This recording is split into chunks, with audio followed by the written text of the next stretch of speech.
दरम्यान मनोज जरांगेंची भाजप आमदार प्रसाद लाड पुन्हा भेट घेणार आहेत। प्रसाद लाड उद्या अंतरवली सराटीमध्ये जाणार आहेत। मनोज जरांगेंच्या मागण्यांबाबत ते पुन्हा एकदा त्यांच्याशी चर्चा करतील असं देखील सांगितलं जात आहे।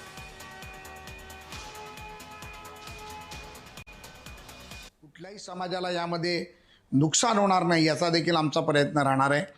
त्यामुळे येणाऱ्या 29 तारखेला माननीय विखे पाटील साहेबांबरोबर मी अंतरवाली सराटीला जाऊन माननीय जरांगे पाटील मनोजदादांची भेट घेणार आहे आणि त्यांच्या शंकाचं निरसन करण्याचा प्रयत्न करून हे आंदोलन ते मागे घेतील अशी अपेक्षा घेऊनच माननीय मंत्री आणि उपसमितीचे अध्यक्ष विखे पाटील साहेब यांच्याबरोबर मी प्रवास करणार आहे। 16 तारखेला सांगितलं होतं, 16 तारखेपासून वेळ दिलाय 15 दिवस वेळ। हो 29 ऑगस्टपासून मुंबईतून दिलेला आत्ता 29 मे पर्यंत 10 महिन्याचा वेळ। काय करणार येऊन तुम्ही? चर्चा बोलणार? मला चर्चा नाही पाहिजे रे बाबा। 58 लाख नोंदी निघाल्या, त्याचे कुणबी प्रमाणपत्र तुम्ही देणार आहेत का?